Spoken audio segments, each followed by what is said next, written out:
Hoje nós vamos começar a ler Coríntios. Paulo, chamado para ser apóstolo de Cristo Jesus, pela vontade de Deus, e o irmão Sóstenes, a igreja de Deus que está em Corinto, aos santificados em Cristo Jesus e chamados para serem santos, juntamente com todos os que em toda parte invocam o nome de nosso Senhor Jesus Cristo, Senhor deles e nosso. A vocês, graça e paz da parte de Deus, nosso Pai, e do Senhor Jesus Cristo. Sempre dou graças a meu Deus por vocês, por causa da graça que lhes foi dada por Ele em Cristo Jesus.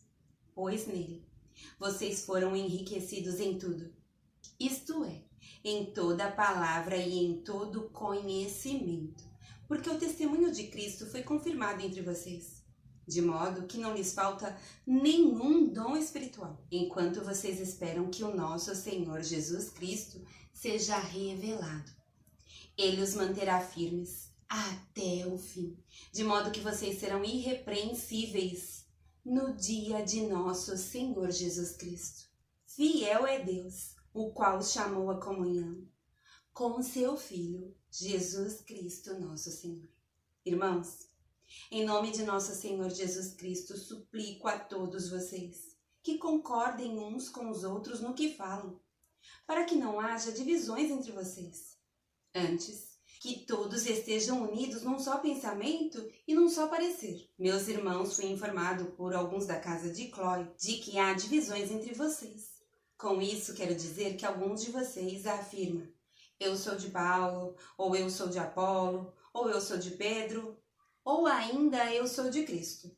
Acaso Cristo está dividido? Foi Paulo crucificado em favor de vocês? Foram vocês batizados em nome de Paulo? Dou graças a Deus por não ter batizado nenhum de vocês, exceto Pispo e Gaio, de modo que ninguém pode dizer que foi batizado em meu nome. Batizei também os da casa de Estéfanas. Além destes, não me lembro se batizei alguém mais. Pois Cristo não me enviou para batizar, mas para pregar o Evangelho, não porém com palavras de sabedoria humana, para que a cruz de Cristo não seja esvaziada. Pois a mensagem da cruz é loucura para os que estão perecendo, mas para nós, que estamos sendo salvos, é o poder de Deus. Pois está escrito: destruirei a sabedoria dos sábios e rejeitarei a inteligência dos inteligentes. Onde está o sábio? Onde está o erudito? Onde está o questionador dessa era? Acaso não tornou Deus louca a sabedoria deste mundo? Visto que na sabedoria de Deus, o mundo não o conheceu por meio da sabedoria humana, agradou a Deus salvar aqueles que creem por meio da loucura da pregação. Os judeus pedem sinais milagrosos e os gregos procuram sabedoria. Nós, porém, pregamos a Cristo crucificado, o qual, de fato, é escândalo para os judeus e loucura para os gentios, mas para os que foram chamados, tanto judeus como gregos, Cristo é o poder de Deus e a sabedoria de Deus. Porque a loucura de Deus é mais sábia que a sabedoria humana, e a fraqueza de Deus é mais forte que a força do homem. Irmãos, pensem no que vocês eram quando foram chamados. Poucos eram sábios segundo os padrões humanos. Poucos eram poderosos. Poucos eram de nobre nascimento. Mas Deus escolheu o que para o mundo é loucura, para envergonhar os sábios, e escolheu o que para o mundo é fraqueza, para envergonhar o que é forte. Ele escolheu o que para o mundo é insignificante, desprezado, e o que nada é, para reduzir a nada o que é, a fim de que ninguém se vanglorie diante dele. É, porém, por iniciativa dele que vocês estão em Cristo Jesus, o qual se tornou sabedoria de Deus por nós. Isto é, justiça, santidade e redenção, para que, como está escrito, quem se gloriar, glorie-se no Senhor.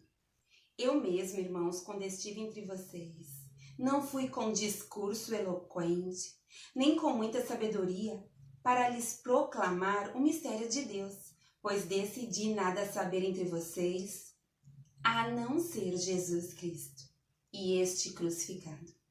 E foi com fraqueza, temor e com muito tremor que estive entre vocês. Minha mensagem, minha pregação não consistiram em palavras persuasivas de sabedoria, mas consistiram em demonstração do poder do Espírito, para que a fé que vocês têm não se baseasse na sabedoria humana, mas no poder de Deus. Entretanto, falamos de sabedoria entre os que já têm maturidade, mas não da sabedoria desta era ou dos poderosos desta era que estão sendo reduzidos a nada. Ao contrário, falamos da sabedoria de Deus, do mistério que estava oculto, o qual Deus preordenou antes do princípio das eras para nossa glória. Nenhum dos poderosos desta era o entendeu, pois se o tivessem entendido, não teriam crucificado o Senhor da glória. Todavia, como está escrito, olho nenhum viu, ouvido nenhum ouviu, mente nenhuma imaginou o que Deus preparou para aqueles que o amam. Mas Deus o revelou a nós por meio do Espírito. O Espírito sonda todas as coisas, até mesmo as coisas mais profundas de Deus. Pois quem conhece os pensamentos do homem, a não ser o Espírito do homem que nele está? Da mesma forma, ninguém conhece os pensamentos de Deus, a não ser o Espírito de Deus. Nós, porém, não recebemos o Espírito do mundo, mas o Espírito procedente de Deus, para que entendamos as coisas que Deus nos tem dado gratuitamente. Delas também falamos não com palavras ensinadas pela sabedoria humana, mas com palavras ensinadas pelo Espírito, interpretando verdades espirituais para os que são espirituais. Quem não tem o Espírito não aceita as coisas que vêm do Espírito de Deus, pois lhes são loucura, e não é capaz de entendê-las, porque elas são discernidas espiritualmente. Mas quem é espiritual discerne todas as coisas, e ele mesmo por ninguém é discernido, pois quem conheceu a mente do Senhor, para que possa instruí-lo? Nós, porém, temos a mente de Cristo. Irmãos, não lhes pude falar como a espirituais, mas como a carnais, como a crianças em Cristo. Dei-lhes leite e não alimento sólido, pois vocês não estavam em condições de recebê-lo. De fato, vocês ainda não estão em condições, porque ainda são carnais. Porque visto que há inveja e divisão entre vocês, não estão sendo carnais e agindo como mundanos? Pois quando alguém diz eu sou de Paulo e outro eu sou de Apolo, não está sendo mundano? Afinal de contas, quem é Apolo? Quem é Paulo? Apenas servos por meio dos quais vocês vieram a crer, conforme o ministério que o Senhor atribuiu a cada um. Eu plantei, Apolo regou, mas Deus é quem fez crescer. De modo que nem o que planta nem o que rega são alguma coisa, mas unicamente Deus, que efetua o crescimento. O que planta e o que rega têm um só propósito, e cada um será recompensado de acordo com o seu próprio trabalho. Pois nós somos cooperadores de Deus, vocês são lavoura de Deus e edifício de Deus, conforme a graça de Deus, que me foi concedida. Eu, como sábio construtor, lancei o alicerce e outro está construindo sobre ele. Contudo, veja cada um como constrói, porque ninguém pode colocar outro alicerce além do que já está posto, que é Jesus Cristo. Se alguém constrói sobre esse alicerce usando ouro, prata, pedras preciosas, madeira, feno ou palha, sua obra será mostrada, porque o dia atrará a luz, pois será revelada pelo fogo, que provará a qualidade da obra de cada um. Se o que alguém construiu permanecer, esse receberá recompensa. Se o que alguém construiu se queimar, esse sofrerá prejuízo, contudo será salvo como alguém que escapa através do fogo. Vocês não sabem que são santuário de Deus e que o Espírito de Deus habita em vocês? Se alguém destruir o santuário de Deus, Deus o destruirá, pois o santuário de Deus, que são vocês, é sagrado. Não se enganem. Se algum de vocês pensa que é sábio segundo os padrões desta era, deve tornar-se louco para que se torne sábio. Porque a sabedoria deste mundo é loucura aos olhos de Deus. Pois está escrito, Ele apanha os sábios na astúcia deles. E também, o Senhor conhece os pensamentos dos sábios e sabe como são fúteis. Portanto, ninguém se glorie em homens, porque todas as coisas são de vocês. Seja Paulo, seja Apolo, seja Pedro, seja o mundo, a vida, a morte, o presente ou o futuro, tudo é de vocês. E vocês são de Cristo, e Cristo de Deus.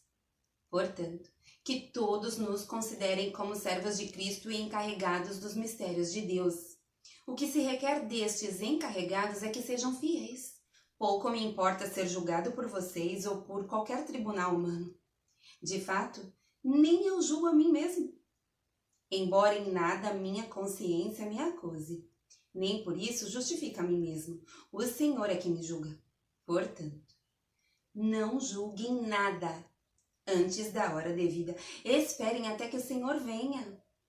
Ele trará à luz o que está oculto nas trevas e manifestará as intenções dos corações. Nessa ocasião, cada um receberá de Deus a sua aprovação. Irmãos, apliquei essas coisas a mim e a Apolo por amor a vocês, para que aprendam de nós o que significa não ultrapassem o que está escrito. Assim, ninguém se orgulha a favor de um homem em detrimento de outro. Pois quem torna você diferente de qualquer outra pessoa? O que você tem que não tenha recebido? E se o recebeu, por que se orgulha? Como se assim não fosse? Vocês já têm tudo o que querem, já se tornaram ricos, chegaram a ser reis, e sem nós, como eu gostaria que vocês realmente fossem reis, para que nós também reinássemos com vocês. Porque me parece que Deus colocou a nós, os apóstolos, em último lugar, como condenados à morte. Viemos a ser um espetáculo para o mundo, tanto diante de anjos como de homens. Nós somos loucos por causa de Cristo, mas vocês são sensatos em Cristo. Nós somos fracos, mas vocês são fortes. Vocês são respeitados, mas nós somos desprezados. Até agora, estamos passando fome, sede e necessidade de roupas. Estamos sendo tratados brutalmente. Não temos residência certa e trabalhamos arduamente com nossas próprias mãos. Quando somos amaldiçoados, abençoamos.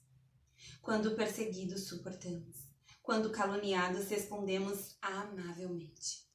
Até agora nos tornamos a escória da terra, o lixo do mundo. Não estou tentando envergonhá-los ao escrever estas coisas, mas procuro diverti-los como a meus filhos amados. Embora possam ter 10.000 tutores em Cristo, vocês não têm muitos pais, pois em Cristo Jesus eu mesmo os gerei por meio do Evangelho. Portanto, suplico-lhes que sejam meus imitadores. Por essa razão estou lhes enviando Timóteo, meu filho amado e fiel no Senhor, o qual lhes trará à lembrança a minha maneira de viver em Cristo Jesus, de acordo com o que eu ensino por toda a parte em todas as igrejas. Alguns de vocês se tornaram arrogantes, como se eu não fosse mais visitá-los.